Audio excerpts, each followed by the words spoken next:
Agradecemos la participación de nuestra mesa de honor y ahora vamos a dar inicio a la primera conferencia, La moral de los políticos y la moral ciudadana, a cargo del doctor Miguel Cruz. Permítanme presentarles al doctor Cruz. Él es doctor en filosofía con estudios en Perú, Italia, Francia y Alemania. Es especialista en historia de la ética, ética contemporánea y filosofía del liberalismo alemán. Temas sobre lo que dicta cursos y seminarios. Actualmente es profesor principal de la Pontificia Universidad Católica del Perú y director del Centro de Estudios Filosóficos de la misma universidad. Ha sido director ejecutivo del Instituto de Democracia y Derechos Humanos y editor responsable de la revista ETA. Recibamos con cálido aplauso nuevamente al doctor Miguel.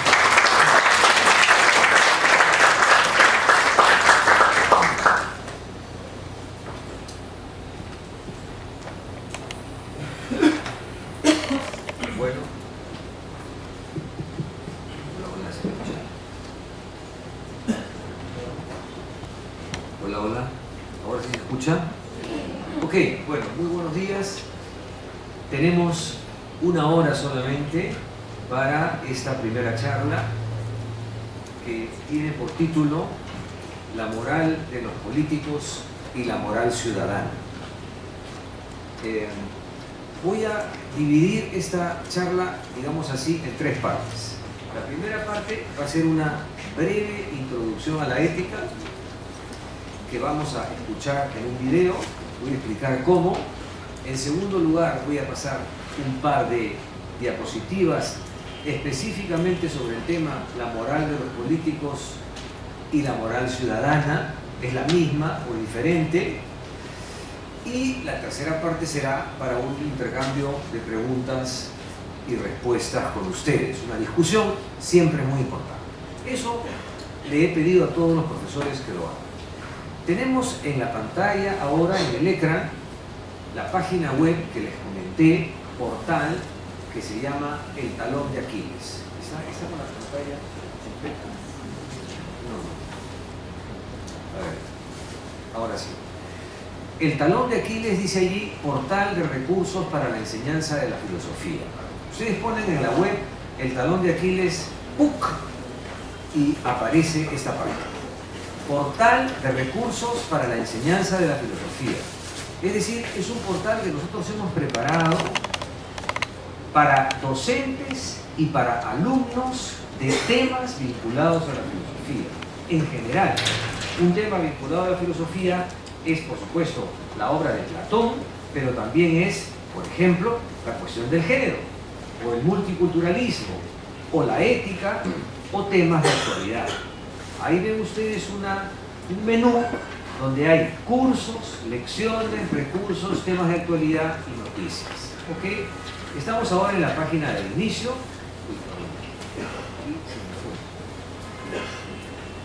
Estamos en la página del inicio.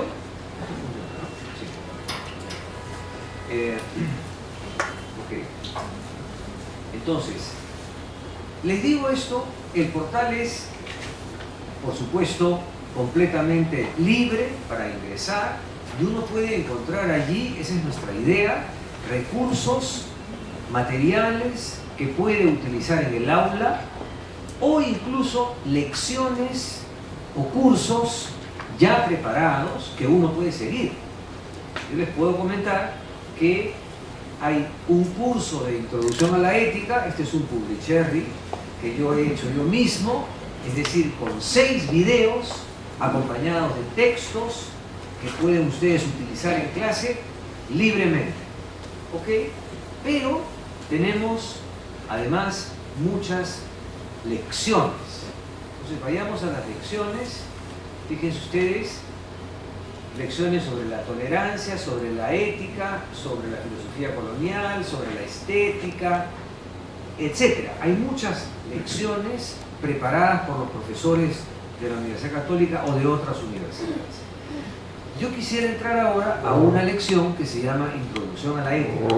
En todos los casos de esas lecciones, que son diferentes de los cursos, ¿no? Las lecciones son lecciones breves, de un solo tema.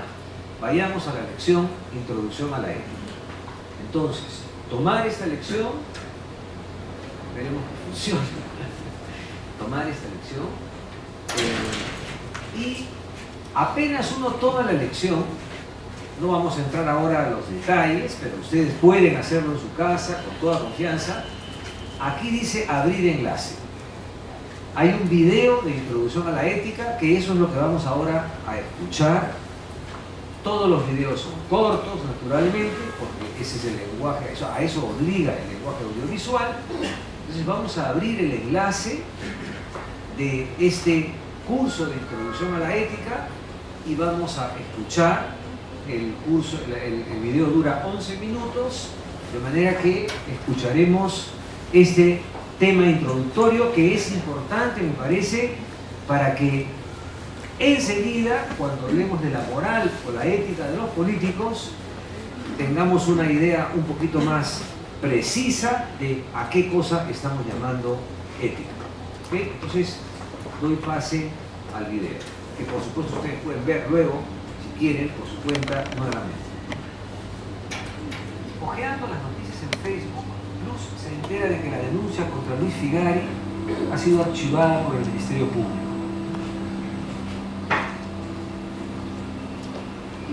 Al rato se encuentra con Vania y Gianmarco. La conversación es rápidamente dominada por la noticia. Ninguno de los tres puede salir de la indignación. Es un tema que estará en boca de todos hoy. Cada vez que hablamos de terrorismo, desigualdad de género, injusticia, abuso de menores, etcétera, etcétera, cada vez que damos opiniones, emitimos juicios de valor, expresamos nuestra indignación, en todos estos casos lo que estamos haciendo no es otra cosa que hablar sobre ética. Pero eso sí, con una peculiaridad, que hablamos más de su ausencia que de su vigencia. Protestamos contra situaciones que atentan claramente contra las reglas de lo que consideramos ético. Es decir, más que de ética, de lo que se habla con frecuencia es de la falta de ética. O luchas con nosotras o con los asesinos. Amigo policía, tú tienes dos caminos. O luchas con nosotras o con los asesinos. Amigo policía.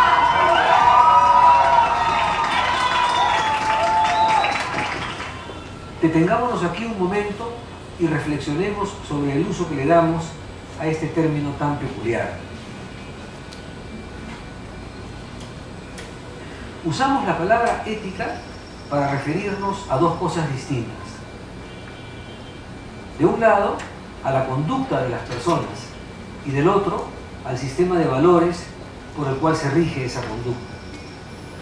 Decimos así, por ejemplo, que la matanza de inocentes no es ética, pero por otro lado, podemos decir que hay personas que tienen una ética altruista o que hay otras que tienen una ética utilitarista. La palabra ética tiene pues dos lados, uno práctico y uno teórico. Esto conlleva un problema muy particular. Esta marcha de los cuatro suyos se inicia esta noche.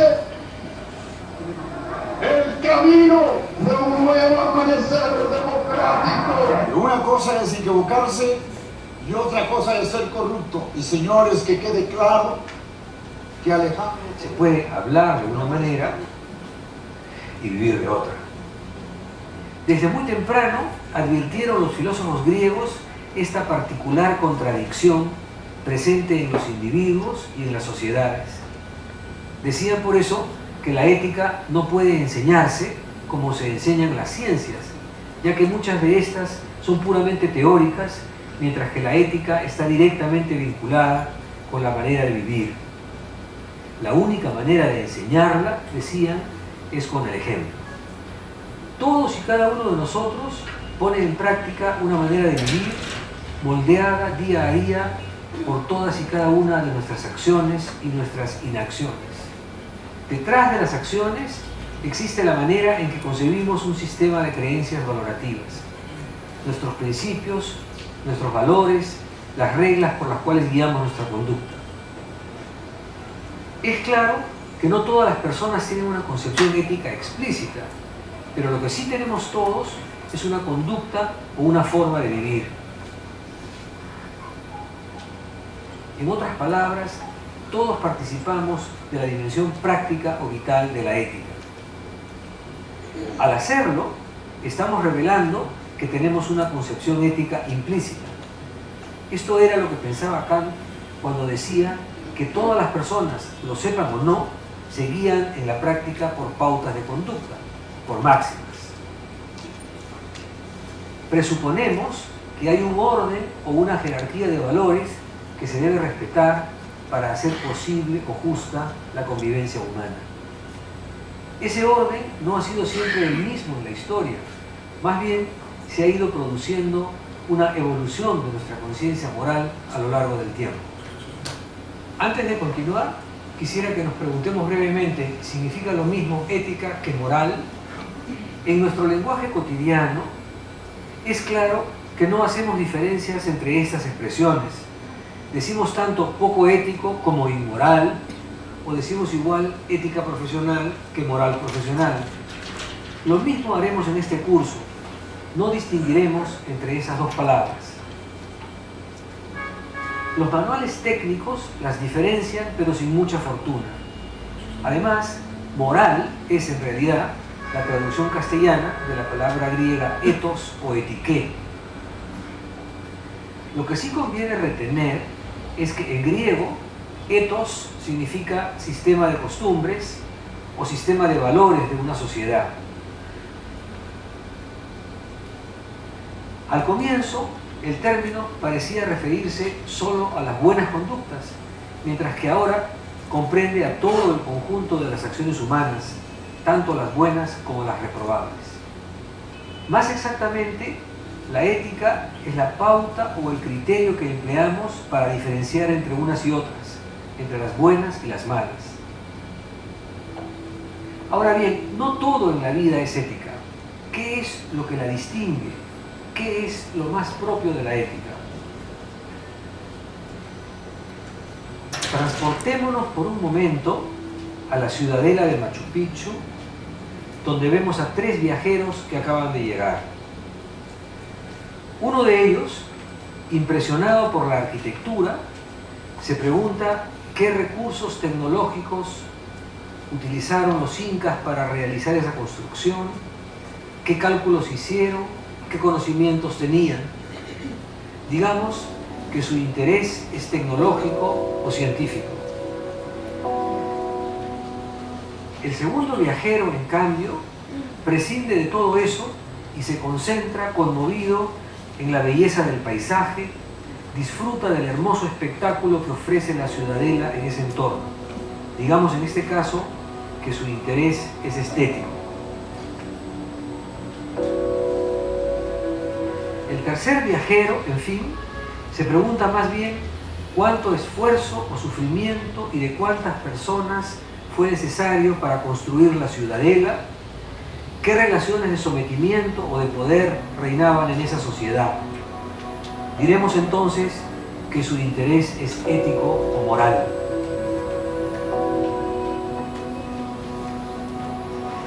Este ejemplo, que he tomado de Kant, aunque claro, modificándolo, nos sirve muy bien para caracterizar la peculiaridad de la experiencia ética y del lenguaje moral. La perspectiva ética no debe confundirse, pues, con la perspectiva científica ni con la estética. La ciencia es descriptiva, explicativa y se ocupa de la verdad de los conocimientos. Se refiere en última instancia a lo que es, a la realidad existente. El arte, en cambio, es estéticamente apreciativo y se ocupa de la belleza o la fealdad de las cosas. Se refiere al gusto o a la necesidad humana de representarse el mundo.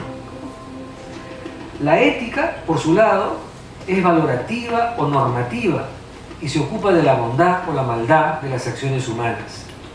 Ella se refiere a lo que debería ser, a la mejor manera de vivir. Pongamos un ejemplo un poco más simple, pero que viene a decir lo mismo. Se sabe que en el año 2015 el 22% de la población peruana vivía en situación de pobreza. Esto lo dice científicamente el Instituto Nacional de Estadística. Es una verdad, pero esa verdad puede ser considerada también, sin embargo, una inmoralidad o una injusticia si se juzga la situación desde un punto de vista ético. En este caso, no solo describimos, sino que además valoramos moralmente la realidad, y puede ser, en fin, una situación indecorosa, contraria a la belleza, si se juzga desde un punto de vista estético. Ensayemos, pues, una definición de la ética, y digamos que la ética es una concepción valorativa de la vida. Es valorativa porque pretende decirnos cuál es el orden de prioridades en la organización de la convivencia humana. Lo que la ética quiere decirnos es cuál es la mejor manera de vivir. No es solo descriptiva, como la ciencia, ni solo estética, como el arte, aunque pueda haber, por supuesto, quien piense que el arte es la mejor manera de vivir. Es una concepción de la vida porque es un sistema de valores o de creencias que una persona o una sociedad consideran ejemplares y con los que se identifican. Ese sistema puede ser explícito o puede hallarse implícito en la conducta práctica de los involucrados. Hay que poner el acento en la palabra vida. Es decir, lo decisivo no es la teoría, sino la práctica. Es la práctica de la ética la que nos dice, en última instancia, cuál es la teoría de la ética. Finalmente, si recordamos los numerosos ejemplos mencionados al inicio, cómo lamentamos la ausencia de la ética en tantos espacios de nuestra sociedad, nos daremos cuenta de por qué la ética es tan importante en nuestra vida y por qué usamos con tanta frecuencia esta palabra. Resumiendo, podemos decir pues que el uso ambivalente del término ética nos ha enseñado, primero, que puede haber una contradicción entre la teoría y la práctica éticas. Segundo, que la ética se refiere a un orden o a una jerarquía de valores. Tercero, que todos poseemos una forma de conducta vinculada a la ética. Y cuarto, que todos tenemos una concepción ética implícita en nuestra forma de vivir.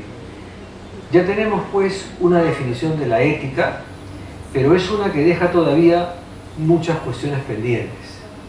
La más importante de ellas, como comprenderán, es que no hay solo una, sino muchas concepciones valorativas de la vida, y que la rivalidad entre ellas es causa a su vez de conflictos de carácter ético.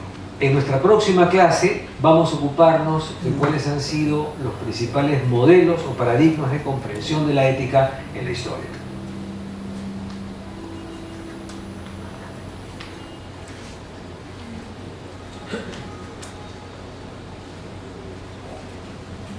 Bueno, este es un video de una lección de introducción a la ética, como les he mencionado. A ver cómo salgo de aquí ahora.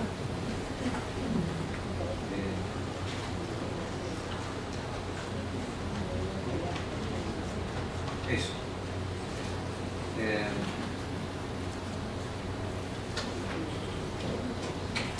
Bueno, les decía, en el portal El Talón de Aquiles hay una serie de lecciones con videos. Los videos son diferentes dependiendo de los cursos y de los profesores. A mí en este video, como se habrán dado cuenta, me interesaba explicar a qué cosa llamamos, a qué experiencia humana llamamos ética. Y he dado en el video algunas características de esta experiencia, ¿no es cierto? La ética tiene dos lados, porque usamos la palabra en un sentido teórico, pero la usamos también en un sentido práctico. Y como he dicho al final, lo más importante de la ética no es lo que decimos de la ética, sino la forma en que nos conducimos en la vida, la conducta ética. Entonces, la conducta ética es el modo en que se revela de mejor manera la teoría que tenemos de la ética. Y además he establecido ahí una diferencia entre la ética, la ciencia y el arte, ¿no es cierto? Poniendo el ejemplo de Machu Picchu. Yo les decía en el video, el ejemplo es de Kant, el filósofo alemán. El filósofo alemán no habló de Machu Picchu, sino habló de las pirámides de Egipto. Pero el ejemplo es exactamente el mismo. Van 3 visitantes a ver las pirámides de Egipto. Uno tiene un interés científico, un segundo tiene un interés estético y uno tercero tiene un interés ético. La ética es esa valoración de la vida que manifestamos a través de nuestra conducta y a través de la cual además queremos expresar cuál es para nosotros la mejor manera de vivir.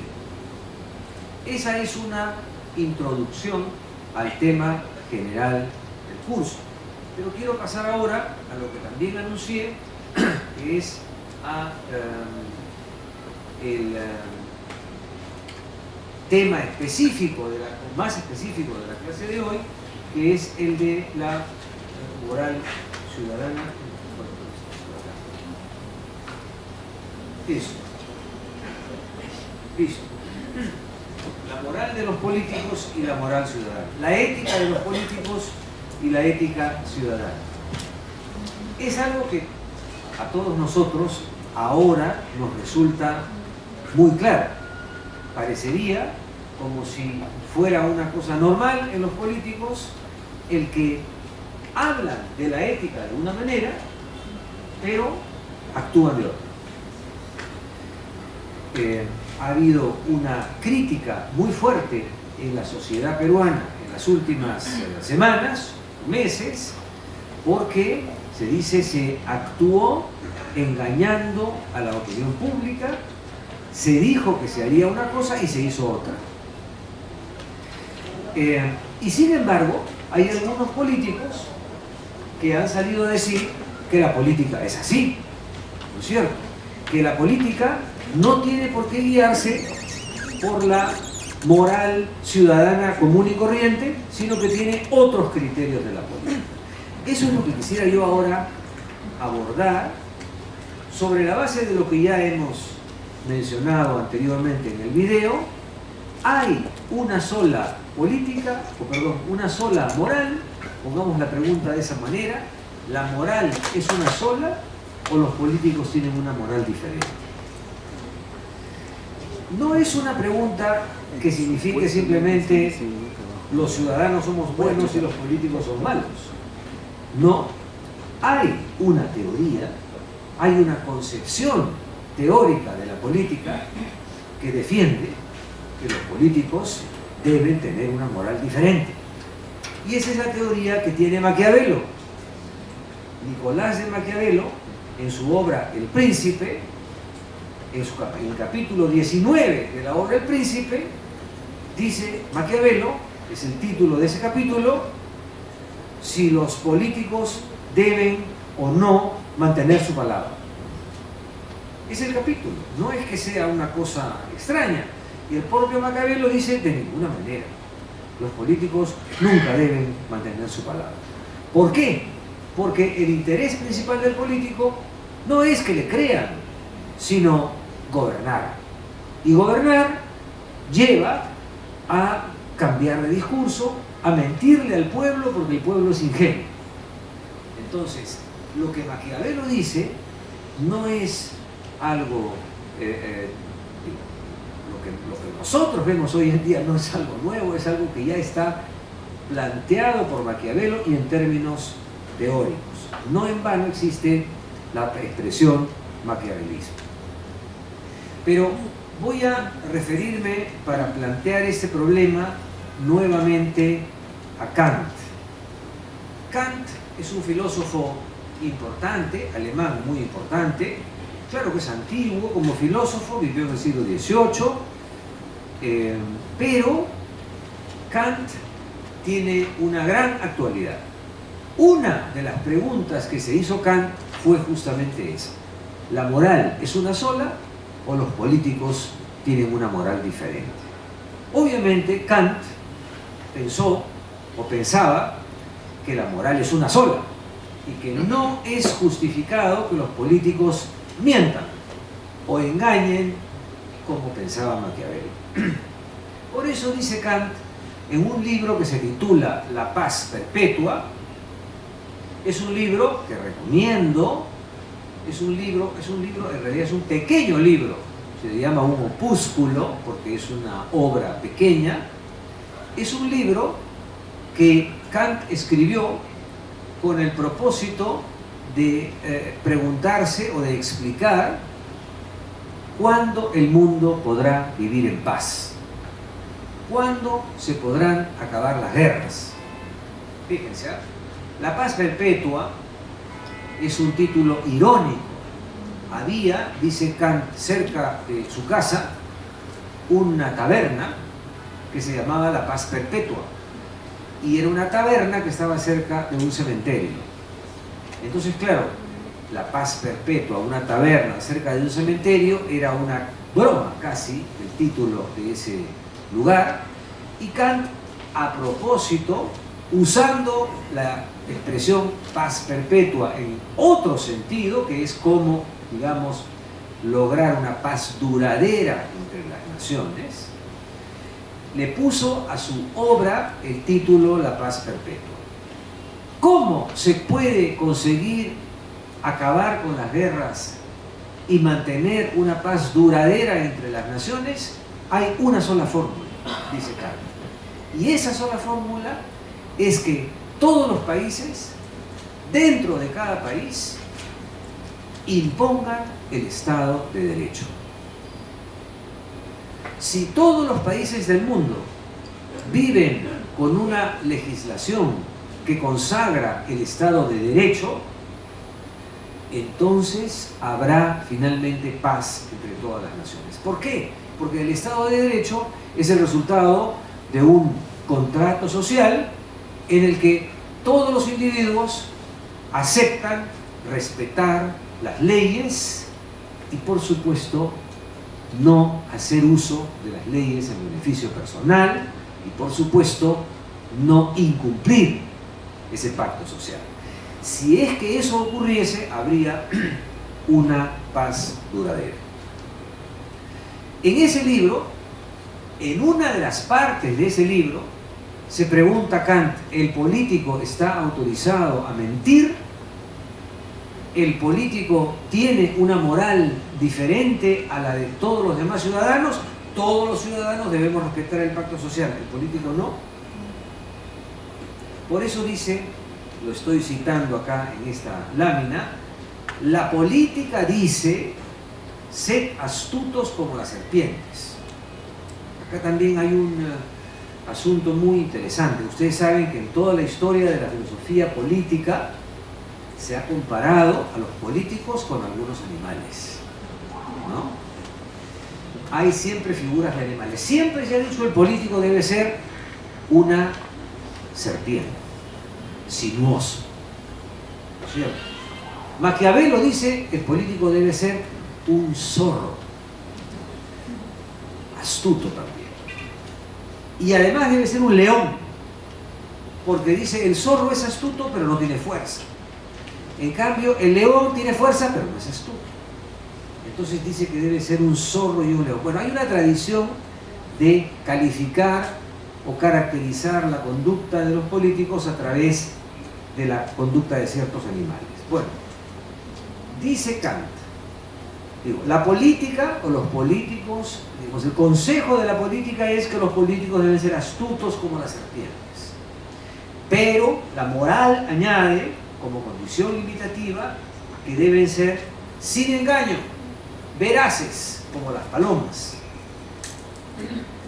Entonces, para que la política se sujete a la moral, la serpiente debería ser también, de alguna manera, paloma, es lo que dice Kant.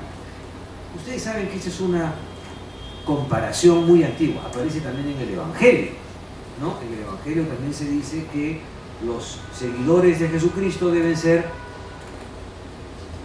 astutos como las serpientes y mansos como las palomas. En fin, por eso dice Kant, solo si no pueden coexistir ambas sentencias en un mismo precepto, habrá un conflicto entre la política y la moral. Por supuesto, él no quiere que la haya. Entonces, ¿la moral es una sola? Si la moral es una sola, como cree Kant, como creemos los ciudadanos, digamos, si debe haber una sola moral que sea cumplida por todos, entonces el político debe someterse a la moral. Un político, dice Kant, que se somete a la moral es un político que entiende los principios de la habilidad política de un modo tal que puedan coexistir con la moral. Nadie le niega al político que no sea o que sea astuto. Obviamente tiene que haber habilidad política. De algunos de los políticos actuales en el Perú se dice que son torpes o que han actuado de manera poco inteligente, poco hábil. Obviamente el político debe ser hábil, tener capacidad de manejo de las situaciones. Incluso se ha dicho mucho que el gobierno ha tenido o tiene muchos técnicos y pocos políticos. La habilidad, la estrategia política no está en cuestión. El asunto es que esa estrategia se someta a los criterios y a las pautas de la moral pública, de la moral ciudadana. ¿Sí? Bueno. Pero hay políticos, y entre ellos también Maquiavelo, que piensan que no, que el político tiene otra moral. Lo digo expresamente, no es que sea un inmoral a secas, no, tiene otra moral. ¿Y cuál es esa moral?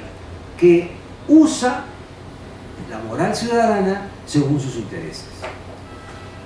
¿Se dan cuenta? Es decir, es el político que piensa que lo más importante es la habilidad, la negociación, el éxito, el fin y no los medios. Y que los medios pueden ser muy diferentes. Le puede decir el político a la población: no habrá indulto,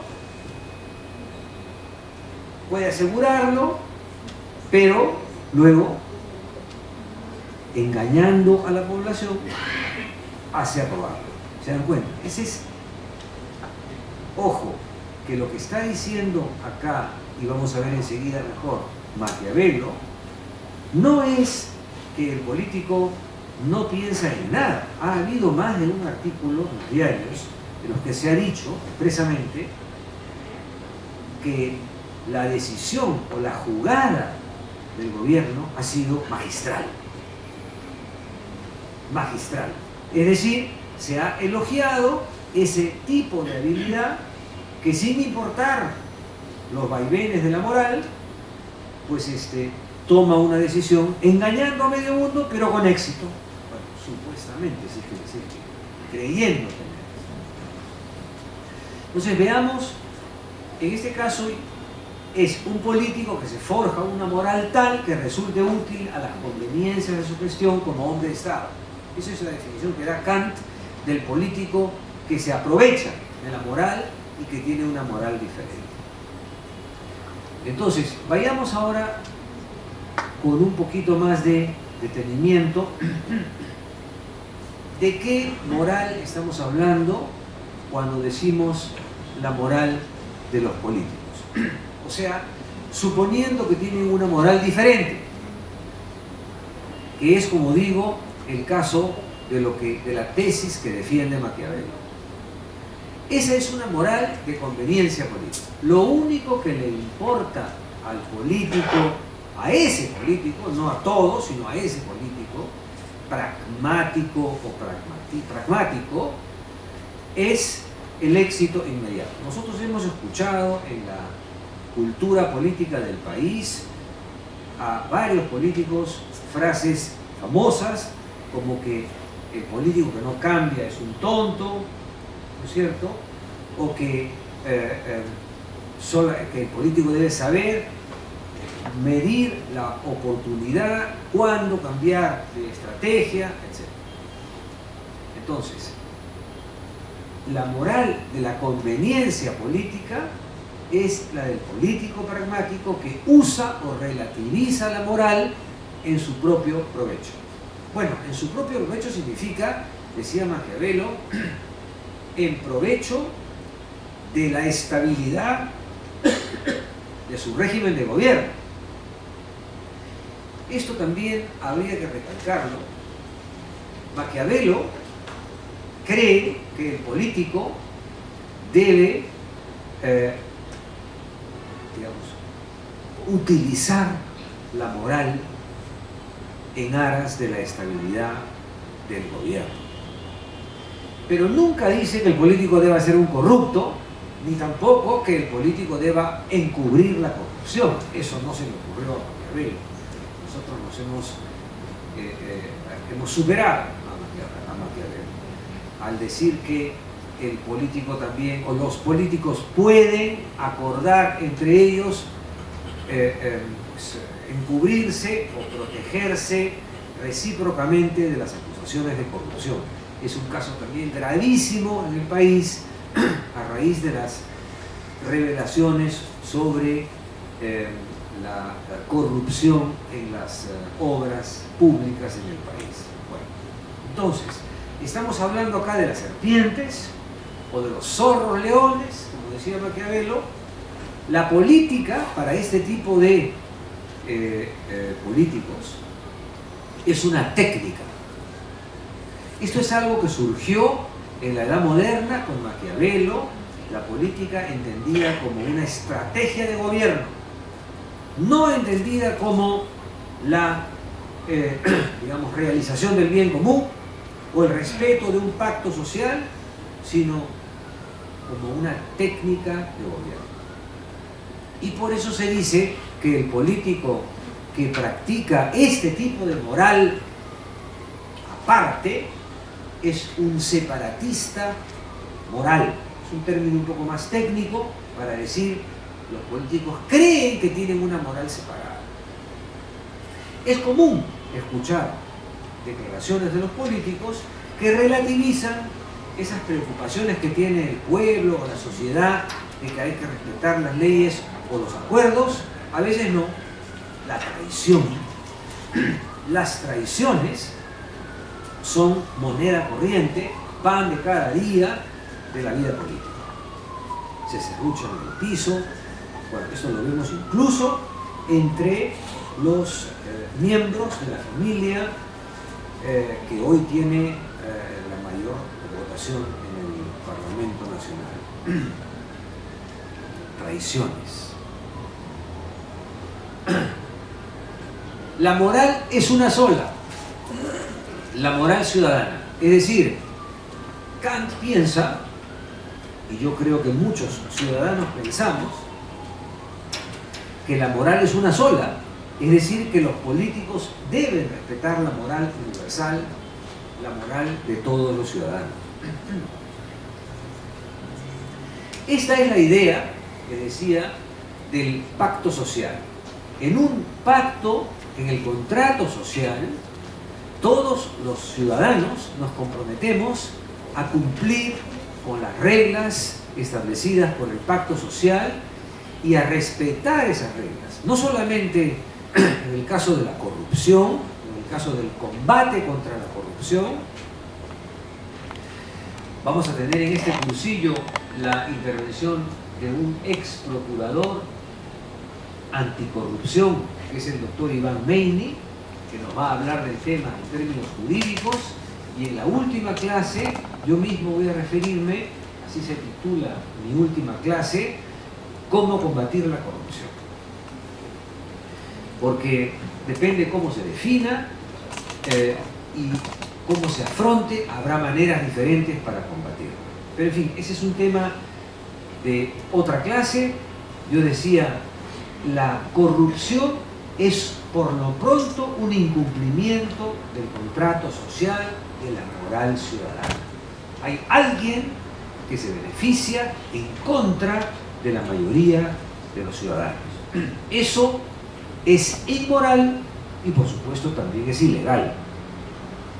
Pero además hay que respetar las reglas de transparencia de la vida del contrato social y de la sociedad, y eso es algo que los políticos también deberían respetar.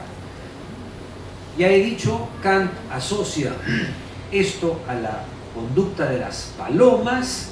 Es una figura un poquito ingenua quizás, pero está tratando de decir, a ver, cómo se combina una serpiente con una paloma. Bien difícil el matrimonio entre una serpiente y una paloma. Es el caso de los universalistas. Ustedes saben que la ética contemporánea, la ética actual, está dominada por un debate entre los llamados universalistas y los llamados regionalistas o culturalistas. Es un problema que también habría podido merecer una charla, pero estamos ahora enfocados en otra problemática. Pero para todos nosotros es muy frecuente, es muy común saber que debemos defender, por ejemplo, la identidad de las culturas autóctonas o de las poblaciones indígenas, ¿no es cierto? Eso es una defensa de una ética culturalista, pero además todos sabemos que es indispensable defender una ética planetaria. Hay un filósofo alemán muy importante, Habermas, está citado allí, que decía que los problemas actuales del mundo son problemas globales, globalizados, y que por eso necesitamos una ética que esté en conformidad o de acuerdo con esos problemas globales, es decir, una ética planetaria. Entonces, los defensores de una sociedad o de una ética universalista, así se llama, por supuesto, están en contra de la pretensión de los políticos de tener una moral separada, una moral estratégica, una moral solo de serpientes.